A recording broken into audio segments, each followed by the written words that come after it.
What up, guys? Your boy Quake back with a brand new episode of the Diverse Mentality Podcast, number 318, powered by the one and only Golden Eagle Energy Drinks. Get your Golden Eagle Energy Drinks at drinkgoldeneagle.com/DMP. That's drinkgoldeneagle.com/DMP. They're sponsoring all season 4 of the podcast, so show them love for showing us love. Wow, man. I know I say this a lot when I enter the podcast, but it's been a hell of, 3 days since I've recorded. A lot has happened. Specifically Monday, the Diddler, a.k.a. Puffy, a.k.a. Take That, a.k.a. Baby Oil. We're going to talk about that, a.k.a. The Joke. I don't know. Basically a psychopath that everybody's been wanting this day to come for ages. Like everybody's been wanting this. Diddy is officially arrested. But before we talk about that, that's going to be towards the end of the podcast. Let's talk about what's going on in the news cycle. And unfortunately, there is some sad news. Tito Jackson, which is one of the members of the legendary Jackson 5 group, and of course, Michael Jackson's brother, has passed away at the age of 70. So let's go over the article. The Jackson 5's legend's death was confirmed by his 3 sons, Taj, Tyrell, and TJay, in the early hours on Monday, September 16th. In a statement shared on Instagram, they wrote, "It's with heavy hearts that we announce that our beloved father, Rock and Roll Hall of Famer Tito Jackson, is no longer with us. We are shocked, saddened, and heartbroken. Our father was an incredible man who cared about everyone and their well-being. Some of you may know him as Tito Jackson from the legendary Jackson 5. Some of you may know him as Coach Tito, or some may know him as Papa T. Nevertheless, he will be missed tremendously. It will forever be Tito time for us. Please remember to do what our father always preached, and that is love one another. We love you, Pops." No cause of death yet has been revealed for Jackson, who was a guitarist and a backing vocalist on the Jackson 5's biggest hits, such as "I Want You Back" and "Blame It on the Boogie." There has been reports how he actually passed away, and he suffered a heart attack. Because he was in Gallup, New Mexico, and he was going on a road trip with his business partner, Terry Harvey, to transport Jackson's antique cars from California to his new residence in Claremore, Oklahoma, when he began sweating and complaining of chest pains. And then, suffered a heart attack, and that's probably one of the worst places to suffer a heart attack, when you're on the road and you're probably in the middle of nowhere on a road trip. Unfortunately passed away after that. He did live to 70, so that's a pretty good, number to live to. Obviously, we all aspire to live as long as possible, humanly possible at least. And 70 is what's the average? What is the average age people live? What is average life expectancy in the US? 76. So it's he did a little bit lower than that at 70, but at 70, at least he lived a full enough life, I know it sucks. Anybody passing away sucks, family members, whatever. But, he lived a full life, man. He had experienced a life that, rarely anybody ever gets. Michael Jackson died at the age of 50, so he didn't really get the chance. I mean, he lived a long life. 50 years old is pretty good, but it's not. Usually that's when you start to get old, is at 50. Because I don't consider 40s old. I think 20s, all the way up until you're 30, you're young. I think in your 30s, you're right in the middle. You're not young and you're not old. Same with the 40s. I think you're starting to creep more on the older side. But I consider 30s and 40s like right in the middle, in terms of like how you are physically, mentally, all that stuff. Usually once you start hitting your 50s is when you start to hit roadblocks and stuff. If you've taking care of your body, sometimes you won't hit roadblocks until you're 60, 70. But if you haven't, usually people in their 50s start to hit their roadblocks and have issues with back pain, whatever, bunch of issues, right? 70, it's up there, I think me personally, I would like to live at least, I would like to live at least until I'm not functional anymore. Like, meaning if I have to rely on people to take care of me, I don't want to live anymore. Just cut the plug and just call it a wrap. But if if people don't have to take care of me, I can still move on my own, get food on my own, cook, whatever, everything I can do on my own still, even if it's at a slower pace, then I'm fine with living. But the moment I have to get taken care of by somebody else, I think that's the moment where I start to become a burden on people. And as much as people probably don't want to admit it, there is a burden, right? If somebody gets old and you have to take care of them consistently, it does affect your life in one way or another. Now, obviously you're going to show love to that person, take care of them, but it is somewhat of a burden, whether people want to admit it or not. I know that's an evil kind of thing to say, but that's, that it does affect the other person's life because they got to consistently adjust their life for your life. And I don't want to do that to my kids or anybody in my family that's going to be taking care of me if I become a burden to somebody. I'd much rather just, hey, man, I lived a full life at whatever age I'll be at, and just call it a wrap. But 70 years old, man, still had a good chance to live pretty good. But it is what it is. He lived a full life, and Jackson 5, legendary. He's in the legendary books of Rock and Roll Hall of Fame forever. And, he's reunited with his brother, man, father, and everybody else. And the Jacksons. What's crazy is their mother is outliving like everybody. Catherine Jackson, I think she's like 90 right now. Catherine Jackson, she's like got to be 90 years old. 94 years old, and she's still alive. Born in 1930. Wow. All that does is show you that you never know, man. You never know. Who's going to die before in your family, who's the ones that are going to live the longest. I wonder, it's a weird, like, I wish people would study that, like, in terms of families, like, why this person lives longer than the others. Who knows? Maybe they don't deal with less stress. They don't really take things to heart. Because I think a lot of that, people end up getting diseases and stuff. Well, one, obviously, you got to take care of your body, but when you hold things and grudges and you constantly get mad at things and you're just upset about everything and just mad 24/7, that does affect your lifespan. I think there's been even studies on that. But you got to let things go, even though if they bother you. You got to kind of move on from situations and just live a happy life, man. This thing is short, man. Time flies, bro. Literally, we're about to be done with 2024, and it feels like it just started. 2025 is around the corner. Life flies, man. So just appreciate the time that you have with your friends, family, the opportunities that you have. Even if life isn't going your way, hey, it is what it is, man. Not everything's going to go perfect. And that's the beauty in life, man. Up, downs, that's going to be the exciting things about life, is having your ups and having your downs. If you don't have those things and it's just stagnant, trust me, you would want to off yourself a long time ago, because life would be insanely boring. Nobody wants to live a life where it's just stagnant and nothing exciting is happening. This actually brings me up to a point. I was watching this TLC show called Extreme Cheapskates. I don't know if you guys have ever heard of it, but these guys are the most frugal people ever. They hate to spend even pennies on anything. And they brought on a multi-millionaire. It was a female, surprisingly, because usually females are the ones that are big spenders, but she was a female. Dude, she's a multi-millionaire. Has money up the ass. Had a nice house. Doesn't spend money on shit. Literally. She reuses, she has a two-ply toilet paper. She'll split them in half, the two-ply, and use one. And then if she can somehow use it again in one way or another, she will. She reuses water, like the water that she bathes in, she uses for like other things, and it's disgusting. And you'll just watch those episodes. It's free on YouTube, I think. I have YouTube Premium because I'm not just saying this because I'm a YouTuber, but I encourage everyone to get YouTube Premium. It is the best bang for your buck you're ever going to get. You get music, all of YouTube's music catalog, which is fucking better than Spotify, Apple Music, anything you can think of. Because you got to think, especially if you're a hip-hop fan, there are mixtapes on YouTube Music uploaded by people that you can listen to, instead of Apple Music where there isn't, or Spotify where there isn't. YouTube uses it's YouTube videos to do the music, which is like, what better catalog of music can you get than YouTube? There is no better catalog of music. But yeah, despite all that, I think the Extreme Cheapskates episodes are free on YouTube. So if you get a chance, check out an episode or two, man. You'll see that some people just don't live life, man. They're so frugal, and that's another thing.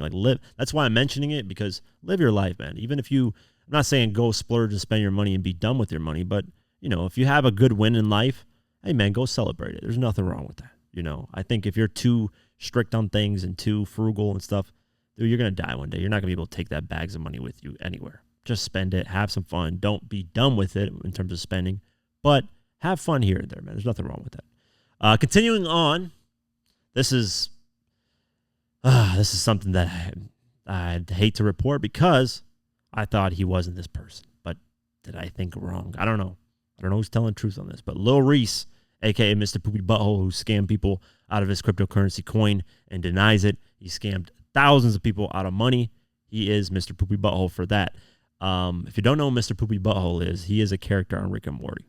And Lil Reese pooped his pants when he got jumped, so fitting name for him. For scamming your fans out of thousands, hundreds, potentially millions of dollars in your crypto coin scam. You scammed your fans, so I'll never forgive you for that. And it's unfortunate, man. The fans support you. They believe in you. And what you do is you just steal from them.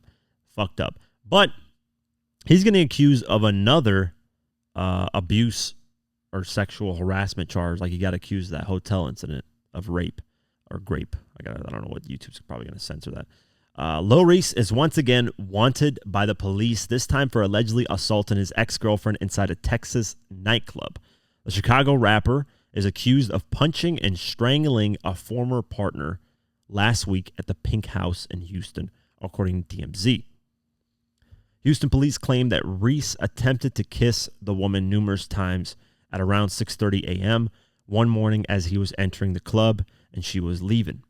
When she rejected his advances, the 31-year-old rapper allegedly then grew violent, punching her in the face and squeezing his hands around her neck.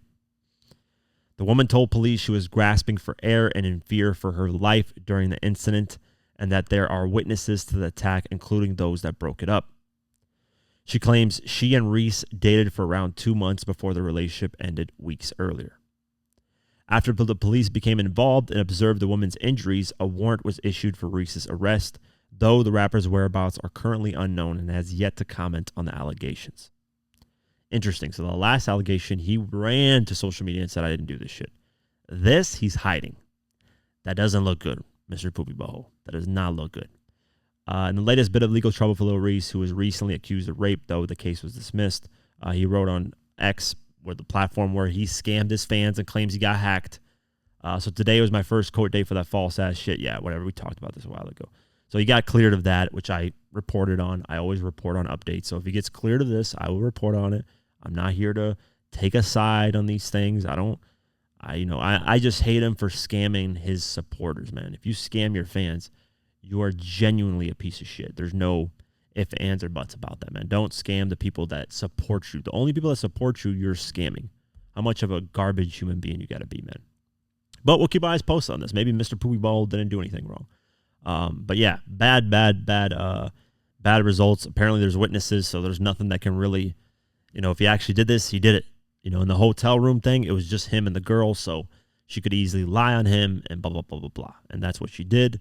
She should be facing charges, honestly, for that, but our justice system is garbage because any female or male that accuses someone of sexual assault or rape or anything, does it just, that gets proven wrong, proven that they were lying, they should face some type of time for that because that's fucked up. You're wasting their time. You're ruining someone's reputation, all kinds of stuff. So we'll keep our eyes posted on this and see what happens moving forward with updates.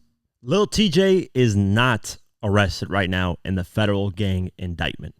Yes, there are a lot of people going through indictments right now. It's not just Puffy. Let's go over the article. Lil TJay's attorney has denied reports that the rapper has been arrested as part of a federal indictment targeting Slaughtery gang in the Bronx, New York. It was speculated that TJ was one of the 20 individuals who was arrested as a part of an investigation into 14 shootings in the Fordham area of the Bronx between 2020 and 2024. The gangs are also accused of using social media to promote violence and boast about the shootings. A list of gang members named in the indictment was previously released, and while TJ was not mentioned, an alleged photo of his mugshot led to speculation that he was part of the indictment. The rapper's attorney has now sought to clarify the confusion surrounding her client. Attorney Don Florio said in a statement, despite recent reports, we want to clarify that my client, rap artist Tion Jaden Merritt, professionally known as Lil TJay, has not been indicted. We are aware of the several news outlets that have shared that have shared false information regarding his legal matter, and we wish to address those inaccuracies. We urge all media outlets to exercise caution and ensure proper due diligences before publishing speculative and unfounded claims. Reporting inaccurate information not only damages reputations, but misleads the public. Damn, I wish media outlets would do that. Will we have better reporting? That's a problem, man. I think I'm going to be like, I know this is going to sound crazy, right? This might sound like some fucking communism shit. I don't know. This might sound crazy. But I think if you report on something wrong continuously, like within a certain time span, and I think I've mentioned this on the podcast before, I think your platform should be removed from social media. Period. Or, and here's a kind of crazier thing. This is definitely crazy. If you continuously, even after you get removed, let's just say you get reinstated, if you continuously do that, you should face some type of jail time. I said jail, not prison. Prison's more than a year. I'm saying jail, 3 months, 6 months, 9 months, maybe a year max, to teach you a lesson. Also, whatever you're reporting on, the person should be able to sue you automatically for reporting false information. But it has to be, like you have to prove that it was a mistake. Like, hey, this person mistakenly said that. But if somebody like intentionally does it for clickbait and views, then that should be something that should face some type of repercussions, because I see it way too much. I'm personally tired of it, and I'm the one that runs a fucking media, platform. Me seeing it frustrates me, because I'll see something and then people will ask me about it, is this real? I'm like, no, this is completely fake. There's an audio that people are pushing around social media of Diddy and Meek, engaging in intercourse. Audio of it. It's fake. It's not real. It's been proven false. AI altered audio, not real. And platforms, especially on Twitter, aka X, they're pushing that shit like it's real. And they're getting millions upon millions of views, and people are falling for this bullshit. So media outlets, I hope, X did suspend a lot of media outlets that just do stuff for engagement farming. And there's even a video of Diddy like talking to Justin Bieber, and they're like, oh, he was patting him down to see if he has a wire. Like, no, he wasn't, bro. That looks nothing like a pat down. He just hugged the guy, tapped him in his chest, said some nice words or whatever, some words of affirmation to him, and moved on. Is tapping somebody on the chest is a wire tap down all of a sudden? But people will run with it, believe it. It's like, I don't know, man. It's ridiculous. It's gotten to the point where if this keeps running rampant, once AI gets good enough, we're not going to be able to tell what's real and what's fake anymore. And that's a huge problem that needs to be addressed. So these media outlets need to have repercussions for reporting consistently on false, fake information. Now, if you can prove that they didn't know, okay, or if they correct it or delete the tweet, okay, you can let certain things slide, but for the most part, man, they're doing it just to engagement farm. That's all they're doing. So, yeah, we'll keep our eyes posted on this to see. It's a huge and federal gang indictment, lots of shootings, and hey, man, if the people actually did the shootings and stuff, get them out of here, man. I don't care what rappers associated with it. I could give two fucks. The cleaner our streets, the better. So, yeah, we'll keep our eyes posted. Back to the Super Bowl controversy, and there's been a lot of talk about whether Jay-Z had a huge hand in selecting Kendrick Lamar. Some people say yes. Some people say there's a whole board of committee that people have to agree with, blah, blah, blah, blah, blah. Well, an executive producer says that it's strictly Jay-Z's decision. So let's go over the article. Jay-Z is indeed the person who makes the final decision on the Super Bowl halftime show performer every year, according to someone who would know, the show's executive producer. Following last week's announcement that Kendrick Lamar would be headlining the 2025 Super Bowl in New Orleans and not the No Love native Lil Wayne, there's been a ton of vitriol directed at Hove from angry Weezy fans. However, there were varying opinions on whether it was really Jay who the finger pointing should be at. But in a new conversation with Variety published on Monday, September 16th, Hollywood executive Jesse Collins has confirmed it is indeed the Roc Nation mogul behind the decision. Collins, who's been an EP on the Super Bowl halftime show since 2021, said, "It's a decision that Jay makes. Since we've been on board with that show, he's made it every year, and it's been amazing. He's always picked right." He also showed love to Weezy, adding, "We love Wayne. There's always Vegas odds on who's going to get to perform it, but I think we're going to do an amazing show with Kendrick. I think everybody's going to love the halftime show. I know Kendrick is going to work exceptionally hard to deliver an amazing show. I agree. I think Kendrick's going to deliver an amazing show. Jay-Z is the decision maker, though. It's 100% confirmed. The executive producer, who is literally like right next to where Jay-Z's at when it comes to the show, says that, then there's nothing anybody can go back and forth with. Jay-Z is one who decides, so we're clearly never going to see an Eminem halftime show. We're never going to see a 50 Cent halftime show. We're never going to see, I'm talking about them solo, like by themselves, not with Dr. Dre, which was cool. I love the Dr. Dre moment, but we're never going to see those artists. We probably won't ever see Drake. Who else does Jay-Z just hate their guts? I don't know, but we're not going to see a lot of artists because Jay-Z is going to somehow implement himself into it and not let certain artists perform. Hey, we're never going to see Kanye probably on there. And you kind of, I don't know if you want Kanye on there. I saw a tweet saying like that's Kanye with the whole America watching him. He's probably going to say some outlandish crazy stuff with the mic in his hand. And I can see that. But we're never going to see Nicki Minaj there. We're never going to see, I don't know who else, but Jay-Z's got like a list of people that he doesn't fuck with and they don't fuck with him. And it just is what it is.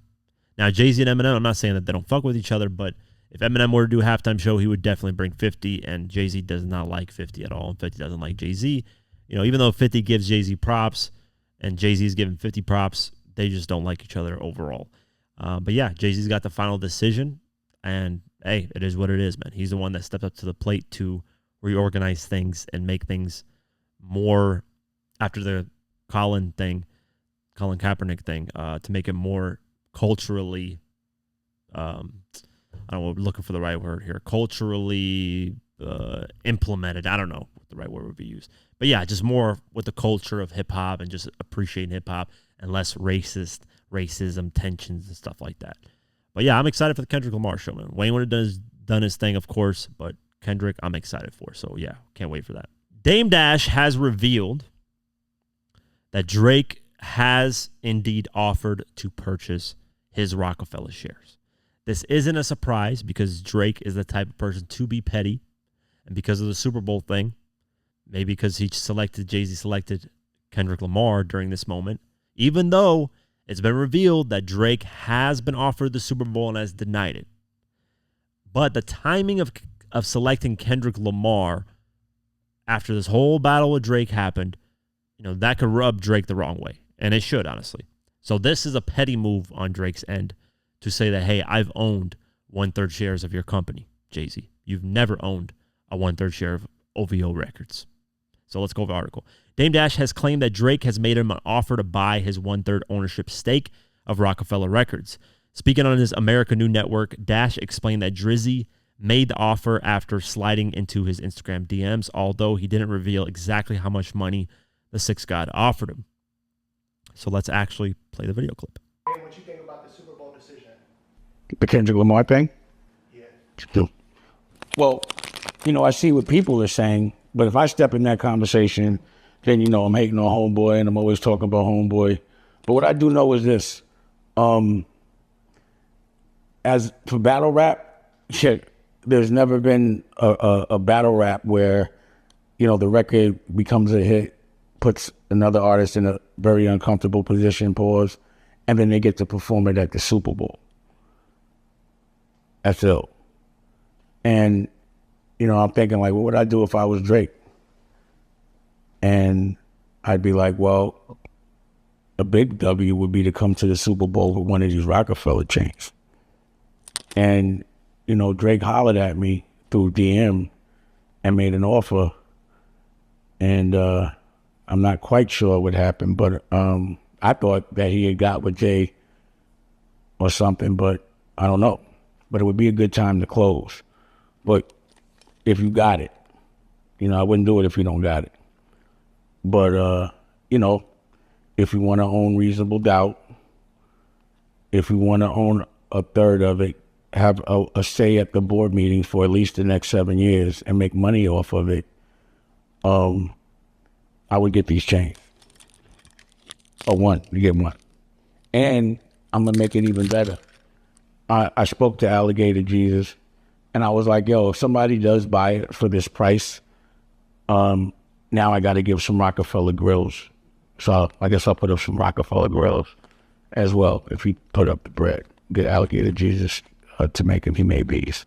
Hey, listen, Drake he hasn't revealed it, or people don't really, but I think Drake is a billionaire. I'm almost willing to bet Drake is a billionaire. When you close a $400 million music deal, your catalog is astronomically, the amount it's worth is crazy. Drake's sales is through the roof. He is the most streamed hip hop artist, period. Like, nobody's even close to him on that. And, I don't think his dominance is done. Don't get it twisted with these little 100 gig songs that he's dropped and people are like, oh, these things aren't charting. If Drake really decides to cook another album and says, hey, I'm getting ready to drop in 2025, he will do numbers still. Like, don't get it twisted. I know this whole Kendrick thing happened, but it hasn't really. Here's the thing with this whole Drake and Kendrick thing. It hasn't really swayed people the other way, right? I haven't seen or heard or anybody that's told me, hey, I was a Drake fan, but after this battle, I became a Kendrick fan. Or the other way around. I was a Kendrick fan, and after this battle, I became a Drake fan. I haven't seen that. The Drake stands are Drake stands, and Kendrick stands are Kendrick stands. And whoever's been in the middle has always been in the middle. I've been in the middle. I enjoy both artists. I do think, I'm not going to really voice my opinion right now because I'm working on something. So that's a little other thing. But Drake is damn near a billionaire. He would only purchase this Dame Dash share just to stunt, just to say that I can go to the board meetings on Roc-A-Fella. I can say that I own a piece of Jay-Z's company. Jay-Z has never owned a piece of my company. And he control for the next 7 years. Because is he really going to make that money back? Let's just say he gives him that $10 million. The chances of Drake actually making that $10 million back in 7 years is very slim. And there's been people that have spoken about this that know about the shares and know about how much Reasonable Doubt does and blah, blah, blah, blah, blah. And they said maybe yearly you'll make $500,000 to $800,000 yearly off of that 1/3 share. Which is good, but if you're spending $10 million, you're not going to make that back in 7 years. You're going to be negative. But Drake is so rich, it doesn't matter. To him, it's just something that he would do just to stunt and troll with, which I think that's a huge boss move. I've never it's like 50 buying shares of Murder Inc. Like, let's just say Murder Inc. goes under or something happens where shares are being sold. 50 owning a piece of Murder Inc. Like, and 50 would do that. I could see 50 owning a piece of Murder Inc. just to say, fuck you, and I destroyed your whole company, now I own it. Like, I could see 50 doing it. But this is a Drake move that's possible, which is really, really, that's crazy, man. If Drake does it, it's going to look insane. It's going to be a huge slap in the face to Jay-Z. And then if, like Dame Dash says, he goes to the Super Bowl with the Roc-A-Fella chains, it's like, bro, yeah, there's really, Jay-Z can't have a rebuttal. Other than the fact that, hey, you lost money on the bid. But then Drake can just rebuttal and be like, I'm a fucking billionaire, basically. I could give two fucks about losing $3 to $4 million. That doesn't affect Drake's pockets. He makes $3 to $4 million probably a week off just streams. That's nothing to him. That's pocket change money. You could afford to lose that, no problem. I'm excited for this, though. I hope Drake actually buys this. That would be really cool, just for the sake of stunt. He probably won't even make the money back. It's a bad business decision. If you're just looking at it solely from business, horrible decision if he's selling it for that $10 million or $8 million, whatever the amount is. But for stunting, trolling, petty, being named as one of the GOATs decision, that's hard. Like, there's nothing you can really debate about that, man. Owning one of the pieces of your enemy's work, like, not really. I mean, I guess Drake and Jay-Z do have issues, but they're not like, they haven't dissed each other a lot. It's been subliminals here and there, but yeah, I'm excited, man. I can't wait for this auction to happen. I don't know if Drake's going to buy it ahead of the auction, if he even can, if he does. But I'm excited for it, so we'll keep our eyes posted. Finally, let's get to Diddy. Before we talk about the actual breakdown of him getting arrested, let's give you an update. The Diddy $100 million lawsuit that was filed by the Michigan inmate that defaulted because Diddy and his lawyers never responded to it, Diddy has been cleared of. So at least there's some good news for Diddy. Diddy has one less thing to worry about amid his mounting legal issues, as a judge tossed his $100 million default judgment to the side for now.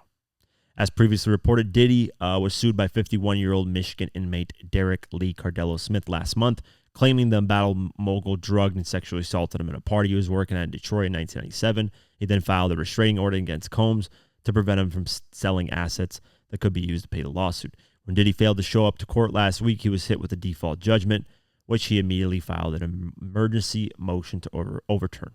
And on Wednesday, September 18th, TMZ confirmed that Judge Anna Marie Alazone made the call to set the judgment aside for now after agreeing that Diddy was never properly served. She also threw out the temporary restraining order, noting Diddy will likely win the case off the basis of statute of limitations alone.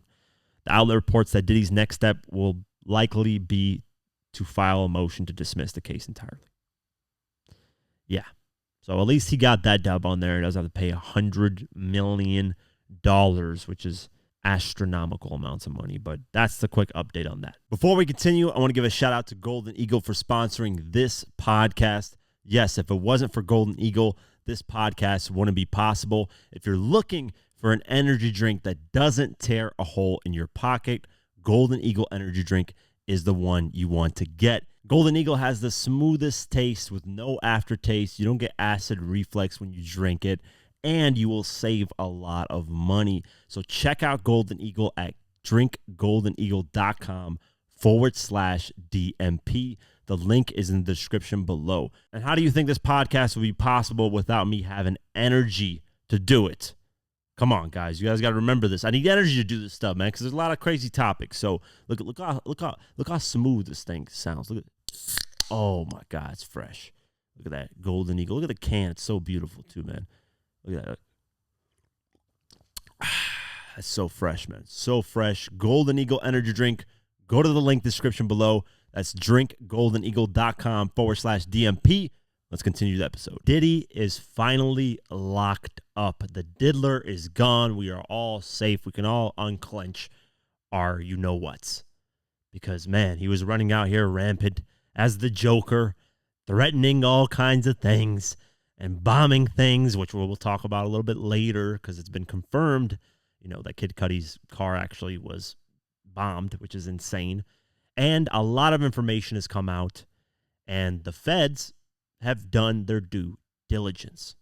This is insanely diligent work by the feds. After the raids, we knew it was a matter of time when Diddy would finally get locked up. So let's go over how he got locked up.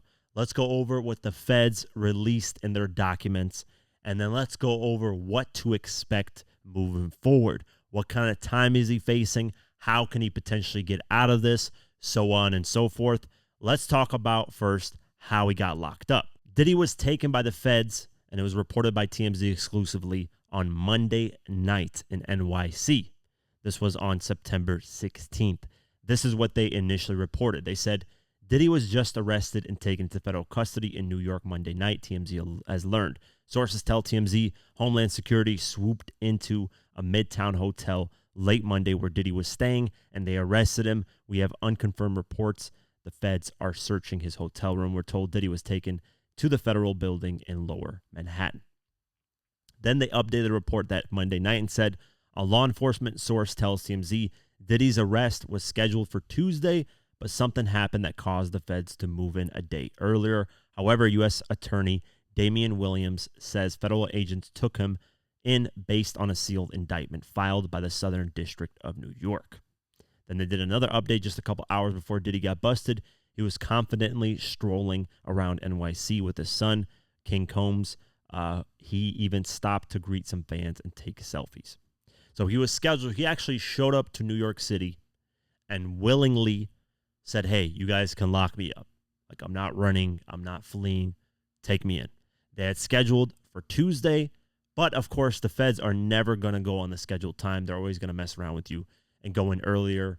Always. It's not going to be later, but they'll go in earlier and get you just in case you decide to have second thoughts and flee.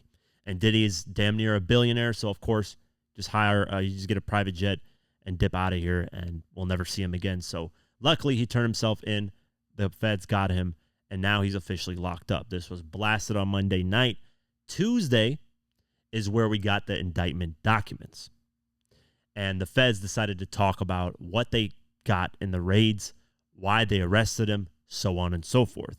So let's go over those documents. It's about 14 pages. So I'm not going to go over every single detail because a lot of the stuff that you guys have heard, you guys already heard throughout multiple videos and just reports all over of the Cassie lawsuit, that alleged abuse and stuff like that. But I will go over a lot of the stuff. The documents say United States of America versus Sean Combs, a.k.a. Puff Daddy, a.k.a. P. Diddy, a.k.a. Diddy, a.k.a. PD, and a.k.a. Love. So they do mention every single one of his names just to clarify that, this is the Diddy we're talking about. The overview starts out saying the defendant abused, threatened, and coerced women and others around him to fulfill his sexual desires, protect his reputation, and conceal his conduct.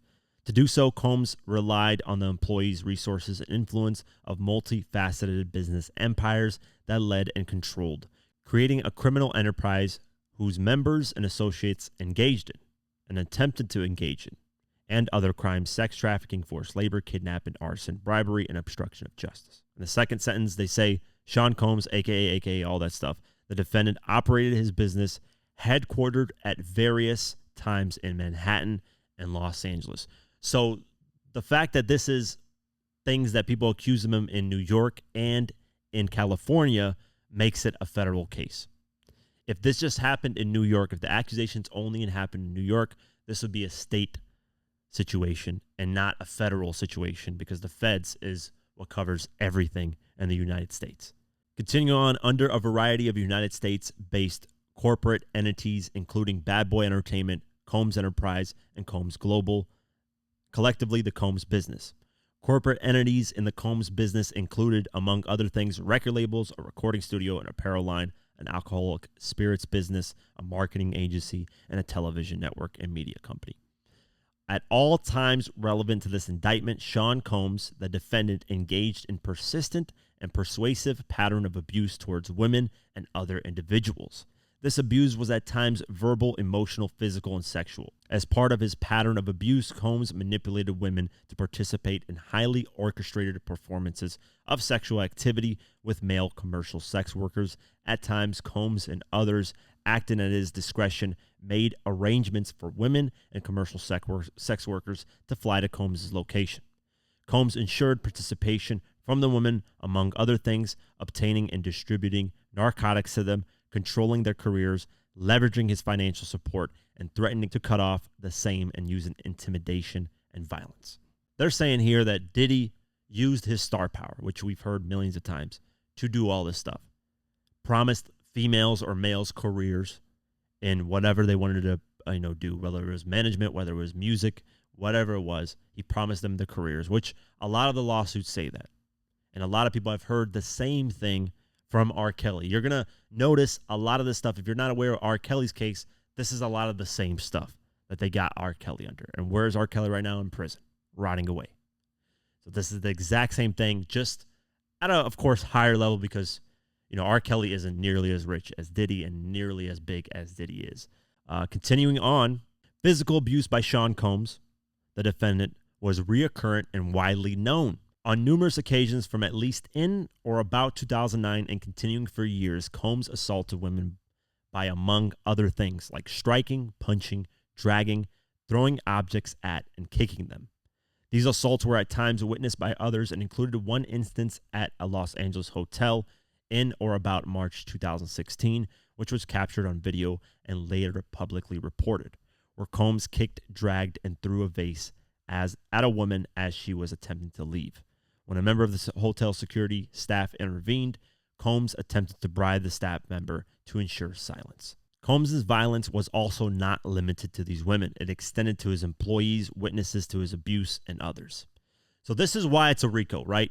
They're saying that, hey, he used the funds of his businesses to operate this whole thing of having these freak-off parties and paying off people. That if people saw things or if people wanted to report things, he would pay them. But the feds aren't just going to go after Diddy in this case. They are vehemently saying that they're going to go after the people that complied with him, from employees to security to staff members, whoever played a role in this and didn't come forward with this information are going down with Diddy, which I applaud the feds for, because a lot of these people were bribed and pretending like they never heard anything or saw anything because Diddy was just paying them and giving them, benefits to not report things to him. And the only reason they got that Cassie footage is from the house raid. Diddy is someone that you'll see as I read on, likes to keep all the stuff he's done. And that's usually typical of abusers, to have their evidence.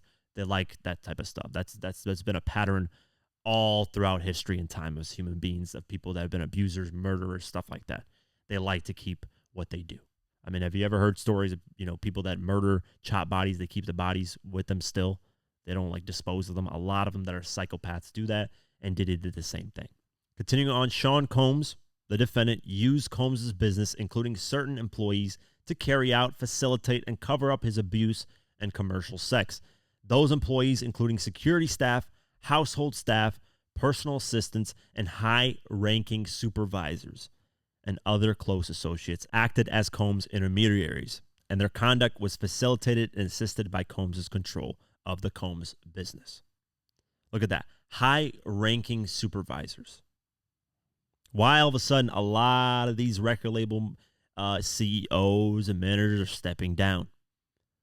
I'm not trying to tie Kevin Liles to anything, but he just stepped down from 300 Entertainment. There's been a lot of people in Atlantic, I think Records South stepped down, and a lot of different other, people that are in the music industry that are powerful. The feds are aware of this. Listen, the feds, I'm telling you guys, they do not go after people unless they got solid evidence. And there's going to be actually a person who used to work for the Southern District Feds in New York that says that, hey, based off the history of me working there, they are very diligent. They make sure they got everything on you before they go after you. Continuing on, the Combs enterprise from at least or in about 2008 through on or about the date of the filing of this indictment, Sean Diddy, the defendant, and others known and unknown were members and associates of a criminal organization, the Combs Enterprise or the Enterprise. Members and associates of the Combs Enterprise engaged in and attempted to engage in, among other things and activities, sex trafficking, forced labor, interstate transportation for purposes of prostitution, coercion, enticement to engage in prostitution, narcotics offenses, kidnapping, arson, bribery, and obstruction of justice. This is a group of individuals associated, in fact, although not a legal entity. So it's not, the Combs Abuse LLC. They're just saying that, a lot of people are involved in one thing. That's why it's considered a whole enterprise of actions that are happening. The reason why it's a FRICO, aka RICO, is because of this. The Combs Enterprise constituted an ongoing organization whose members functioned as a continuing unit for a common purpose of achieving the objectives of the Combs Enterprise. They're basically saying, like, these people all played a role in helping Diddy achieve the crazy freak-offs that he wanted to achieve, right? They all hid the stuff. They cleaned up the hotel rooms after he was done. They hid evidence. They, didn't say anything. They just complied and helped him with whatever he needed. So they're a part of this as well. It's a group of individuals that are going to go down, not just Diddy. So then they break down, what was the purpose of the Combs Enterprise. They said, hey, it's an operating business of record labels, recording studios, apparel line, all that stuff. But then they said it was also an enterprise to defend Sean Combs' reputation. Because if they're preventing this information leaking out, obviously his reputation gets hit. So these people were willing to conceal a lot of his crimes to defend his reputation. Then they were saying preserving, protecting, promoting, and enhancing the power of the Combs Enterprise as well, through violence, use of firearms, threats of violence, coercion, verbal, all that stuff. Then they went on to talk about the Combs Enterprise and what they engaged in. They said they used force, threats of force, coercion, caused victims to engage in extended sex acts with male commercial sex workers that Combs referred to as, among other things, freak-offs. So they literally mention it in the indictment. Freak-offs were elaborate and produced sex performances that Combs arranged, directed, and got off to. They're basically saying he was, pleasuring himself to this stuff, and often electronically recorded. So here's the thing. They're saying this stuff because they got video footage, and they talk about it a little bit later in a video that I'll show. In arranging these freak-offs, Combs, with the associates of members and associates of the Combs Enterprise, transported and caused to be transported commercial sex workers across state lines and internationally. Freak-offs occurred regularly, sometimes lasted multiple days, and often involved multiple commercial sex workers. During freak-offs, Combs distributed a variety of controlled substances to victims two-part to keep the victims obedient and compliant. Sometimes, unbeknownst to the victims, Combs kept videos he filmed of victims engaging in sex acts with commercial sex workers. After freak-offs, Combs and the victims typically received IV fluids to recover from the physical extortion and drug use. This is how crazy these freak-offs were. These individuals would have to do these freak-offs under Diddy watching in the corner, pleasuring himself, and then they would get so exhausted and tired from all the drug use and all the freak-off stuff that they were doing that they would have to get IVs the next day. There was even video footage of Diddy and his mom getting IVs on social media. I'm not saying his mom's involved in this stuff, but that's kind of weird, Members and associated with Combs' enterprise, including high-ranking supervisors, security staff, household staff, they mentioned everybody, facilitated freak-offs by, among other things, booking hotel rooms for freak-offs, stocking the hotel rooms in advance with required freak-off supplies, including controlled substances, baby oil, lubricant, extra linens, and lighting, cleaning the hotel rooms after the freak-offs to try to mitigate room damage, arranging for travel for victims, commercial sex workers, and Combs to and from freak-offs, resupplying Combs with requested supplies, delivering large sums of cash to Combs to pay the commercial sex workers, and scheduling the delivery of IV fluids. In or about March 2024, during searches of Combs' residence in Miami, Florida, and Los Angeles, California, law enforcement seized various freak-off supplies, including narcotics, and more than 1,000 bottles of baby oil and lubricant. What?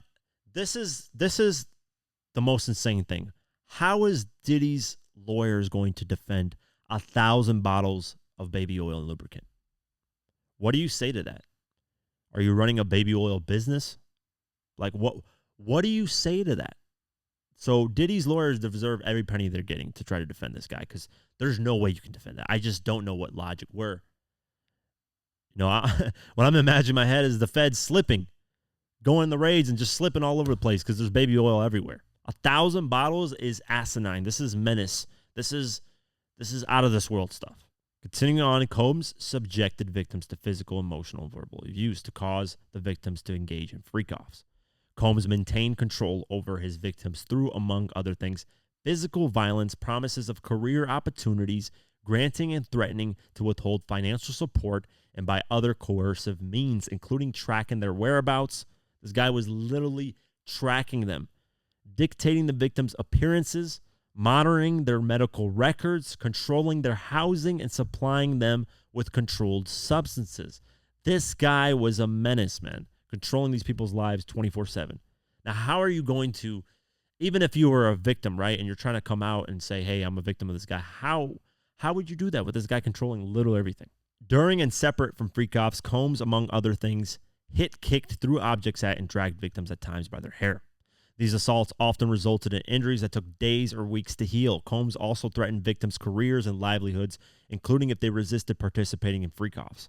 Victims believed they could not refuse Combs' demands without risking their financial or job security or without repercussions in the form of physical or emotional abuse. Combs also used the sensitive, embarrassing, and incriminating records that he made during freak-offs as collateral to ensure the contained obedience and silence of the victim. So he said, listen, if you don't listen to me, I'm going to show people this video footage of you doing this crazy stuff. Now, this implies to me that Cassie, to me, because she spent, I don't know how many years with them. I think 13, 12 years. I could be wrong on that number, but she was with them for a long time. I know over 10 years. She's the one that saw a lot of this stuff. She's the one that probably gathered a lot of evidence. She's the one that dealt with the abuse. I'm sure she's the one that submitted a lot of this information. She's probably the number one person that they're getting information from, that they're going to use to help lock Diddy up forever.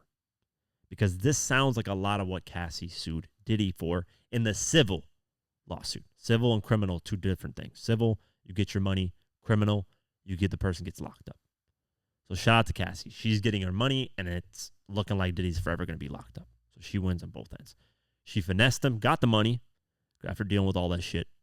Hey, props to her, man. Whatever she got, shout out to her, man. She deserves it. After all that bullshit she dealt with, shout out to her. But this is sounding like a lot of information from Cassie's coming. Members and associates of Combs Enterprise, including Combs security personnel, at times carried firearms. On more than one occasion, Combs himself carried or brandished firearms to intimidate and threaten others, including victims of and witnesses to his abuse. And or about March 2024, during searches of Combs' residence in Miami, Florida, and Los Angeles, California, law enforcement seized firearms and ammunition, including 3 AR-15 with defaced serial numbers, as well as a drum magazine. Lil Rod, during his lawsuit, did refer to these stuff. So I don't know if they're referring to Lil Rod's lawsuit here, because he did point out that, hey, people were getting shot, pistol whipped, stuff like that, if they tried to do anything or, threaten Diddy in any way. Continuing on, it says, members and associates of Combs Enterprise at times witnessed Combs' violence towards the victims or the victims' injuries caused by Combs without intervening. So these people are complying with this stuff. These people are going to get charges as well. They should be shivering in their boots right now. Instead, members and associates of Combs Enterprise helped conceal the violence and abuse, among other things, assisting Combs in monitoring and preventing victims from leaving locations, such as hotels or Combs' residence. These occasions included instances in which a victim was required to remain in hiding, sometimes for several days at a time, to recover from injuries from Combs inflicted, without being publicly observed. Members and associates of Combs Enterprise who assisted Combs in locating and contacting victims who attempted to flee his abuse. Now, it goes on to say when employees witnessed the abuse and others threatened, Combs' authority, reputation, Combs and his associates would do acts of violence like kidnapping and arson. Like, this guy would kidnap people and say, this is like straight up out of a movie. This is some real shit.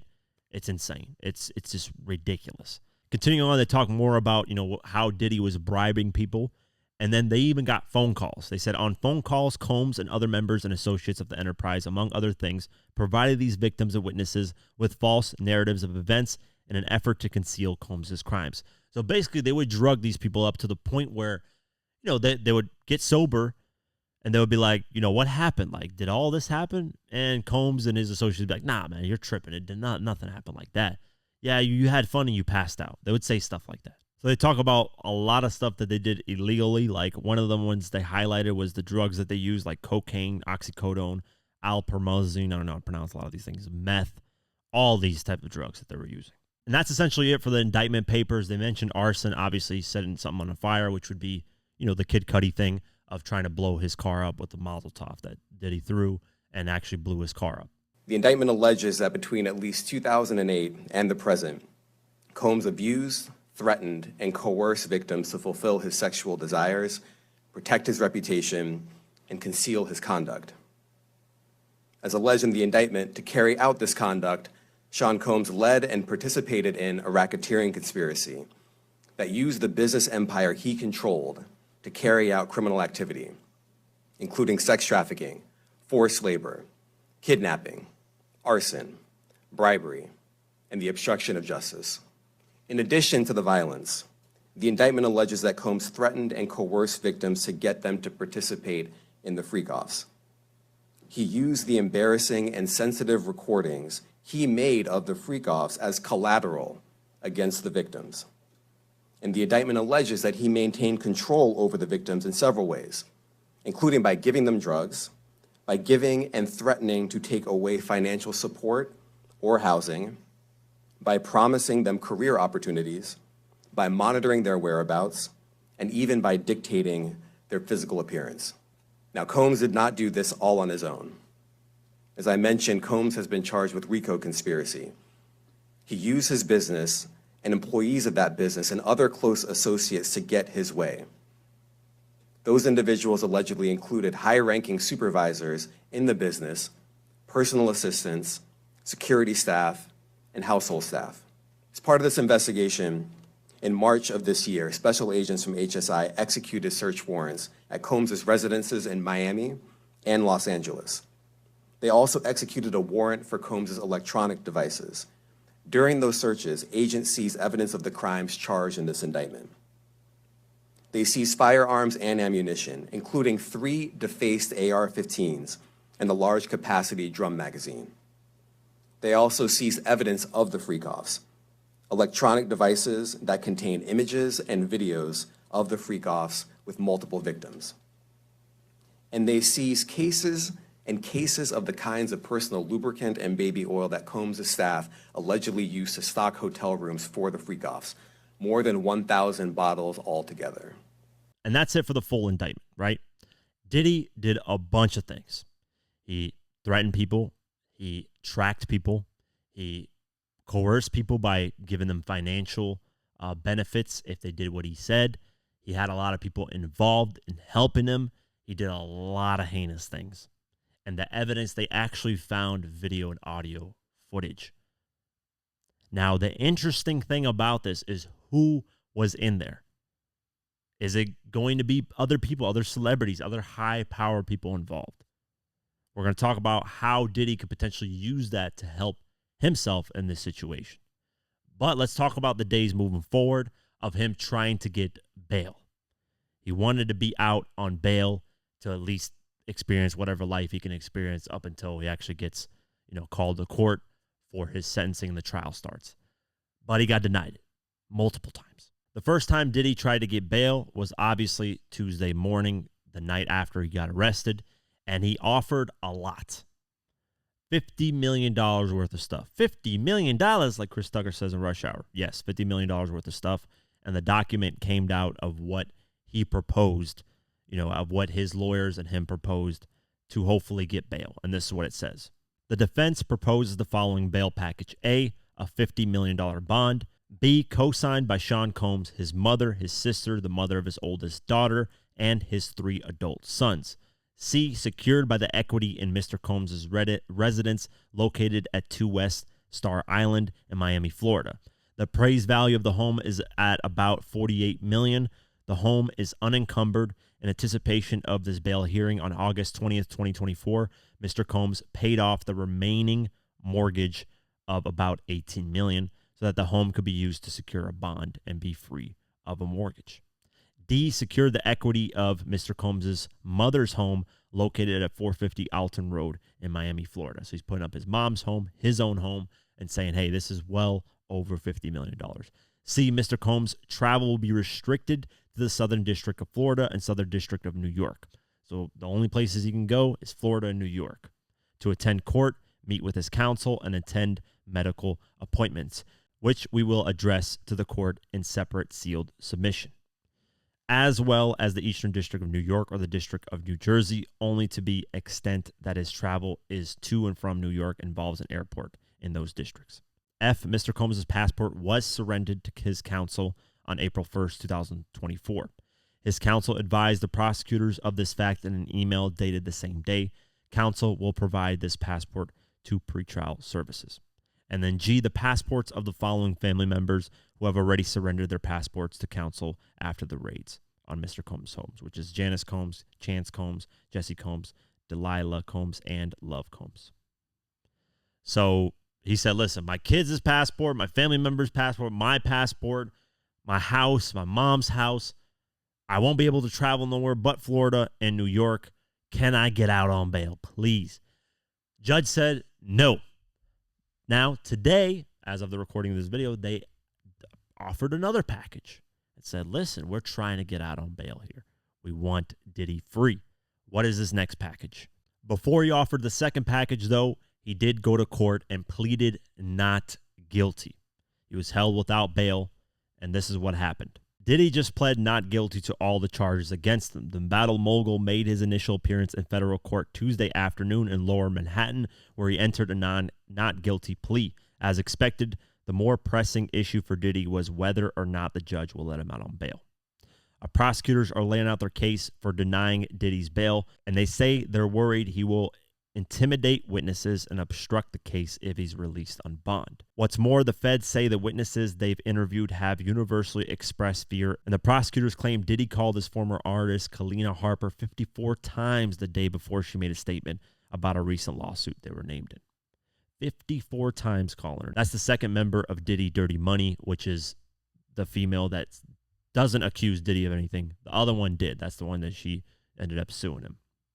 Prosecutors also say Diddy's got the money and the means to be a flight risk, and the feds say he had what appeared to be narcotics in his hotel room when he was arrested.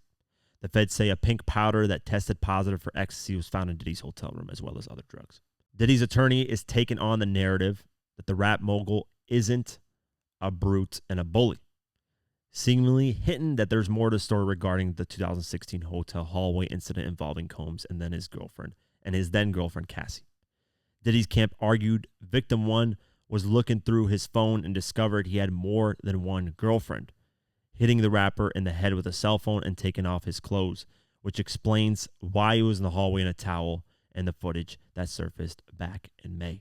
His lawyer claims Diddy and the unnamed victim, assumed to be Cassie, was very much in love until the woman in question cheated for years with the trainer the A-lister provided for her.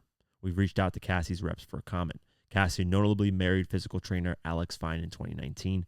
They share 2 children together. Diddy's lawyer claims his client is not a perfect person, though found himself in toxic relationship, but claims they were mutual. However, earlier in court, it was suggested that Diddy wrote a large check to an ex for 10 years. It's unclear who received the payment and for what reason.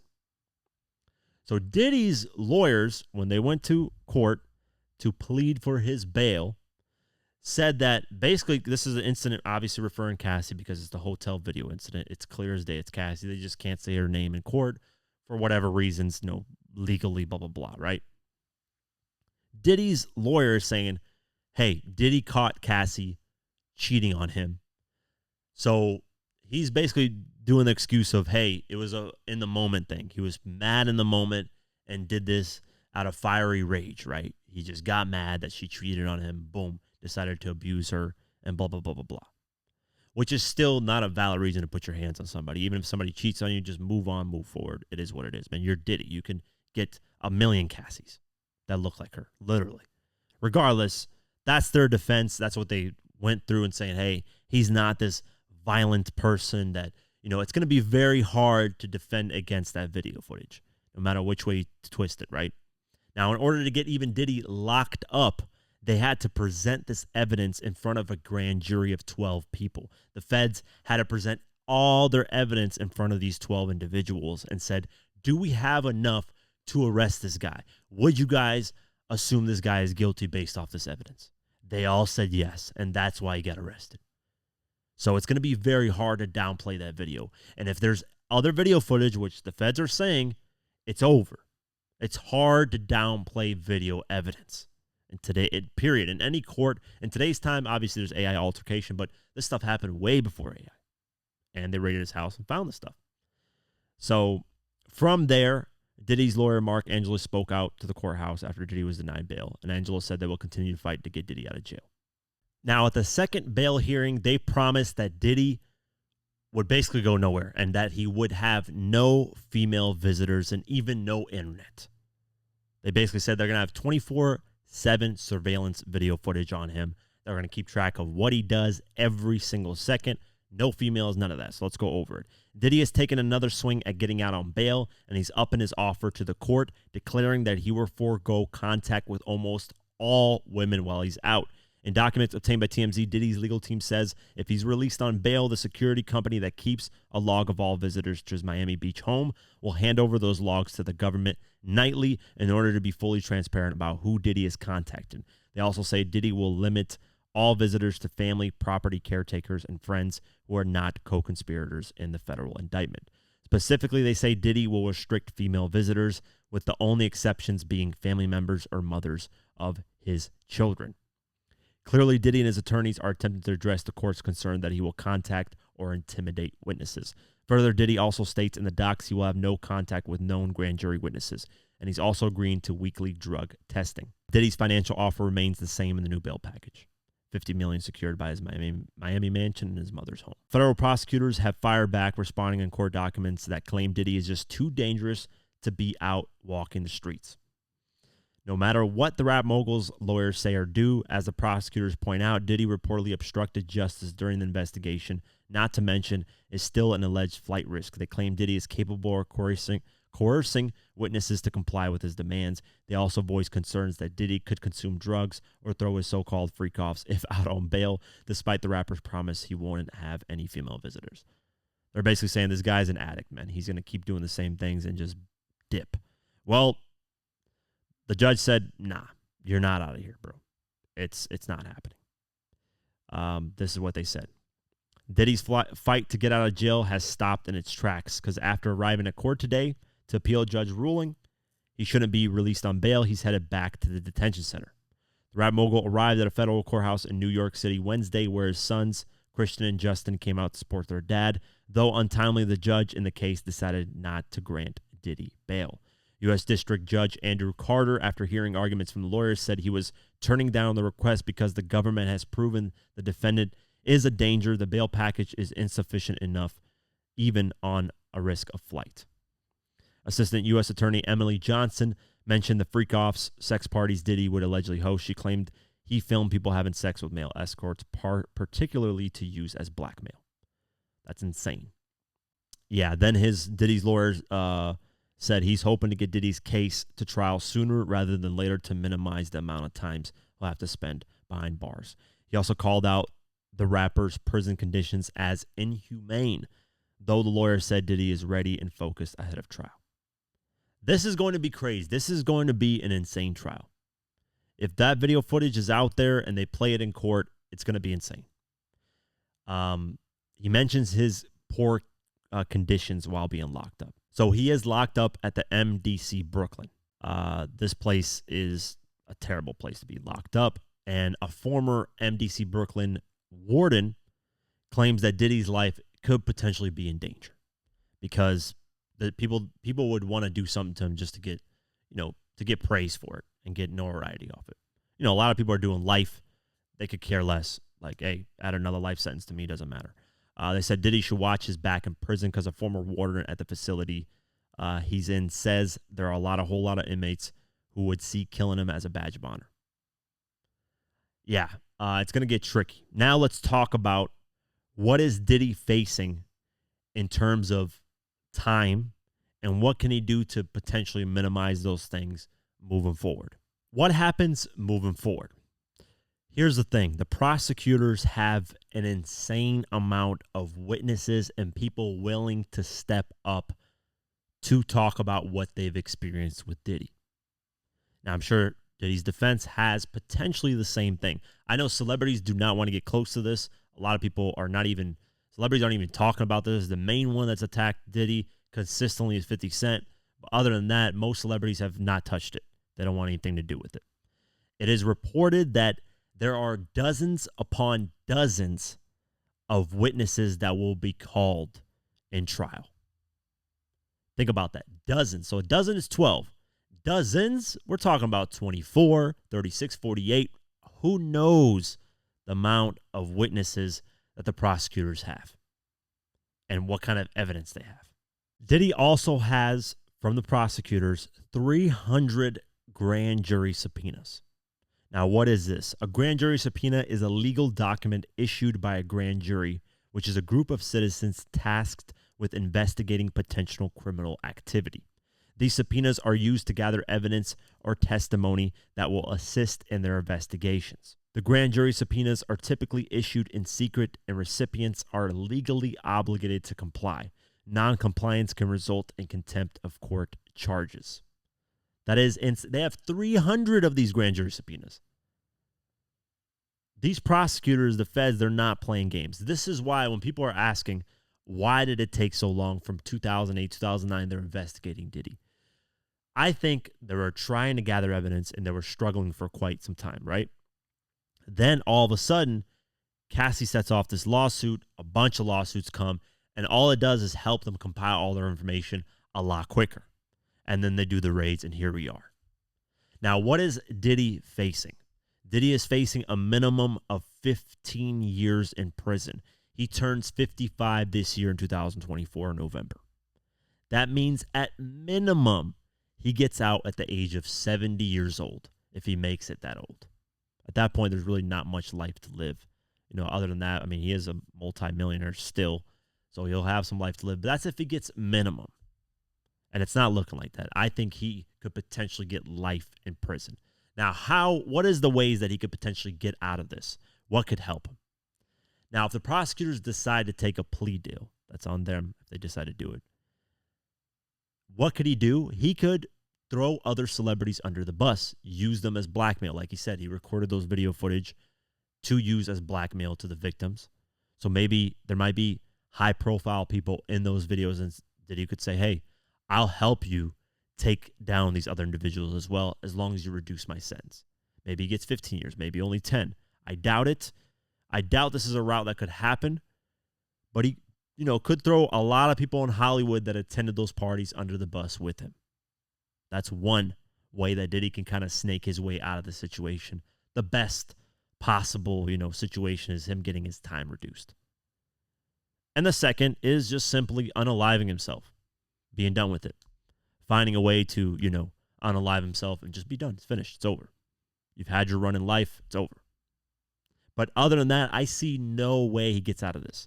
The amount of evidence they have, the amount of people that are willing to testify against him, the amount of just sheer rumors that have speculated this guy. I mean, I did a whole documentary talking about if Diddy actually put a hit out on Tupac of $1 million. Check it out. It's called Diddy, the $1 million hit on Tupac's life. I'll put a link in the description. Shameless plug. But there's so many stories, so many things that I really don't see how Diddy can get out of this situation. I will keep you guys posted and seeing if there's any, new information that comes out. But 300 grand jury subpoenas is astronomical. Like that is just, and dozens upon dozens of witnesses. Video footage, cassette tapes, all this stuff. How do you explain 1,000 bottles of baby oil? That's insane. So with all that being said, I hope you guys enjoyed this breakdown. I don't know, moving forward, we're going to see what happens. It's going to be insane. We're going to get a lot of information coming out of this. But yeah, we'll see what happens moving forward. Let's get into it. The Billboard Hot 100, Shaboozey is still at number 1 with a bar song. This song's been number 1 for 11 weeks. Crazy, man. And he deserves it. A round of applause to him. This record was worked up. It didn't just debut at number 1 and stay there like most artists are doing nowadays. He worked his ass off to get the record up, and it's been stuck at number 1 for a long time. So round of applause to him. Good work on him. Number 2, I had some help, Post Malone, Morgan Wallen. Number 3, Espresso, Sabrina Carpenter. Number 4, Lady Gaga and Bruno Mars, Die With a Smile. Number 5, Birds of a Feather, Billie Eilish. Number 6, Taste, Sabrina Carpenter. Number 7, Good Luck, Babe, Chappelle Roan. Number 8, Please, Please, Please, Sabrina Carpenter. Number 9, Lose Control, Teddy Swims. And number 10, Not Like Us, Kendrick Lamar. Damn, that song's been holding number 10 for a minute, too.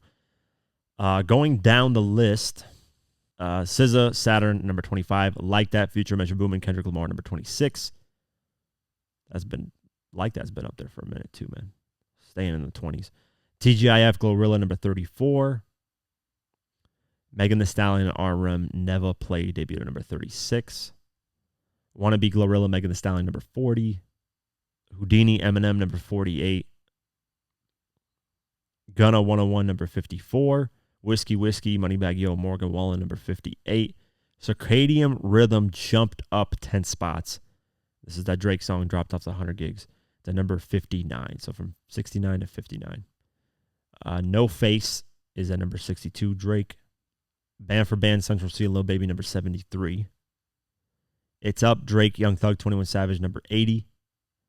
A$AP Rocky, J. Cole, Ruby Rosari, debuted at number 85. You My Everything, Sexy Red, and Drake, number 89. Prove It, 21 Savage, Summer Walker, number 90.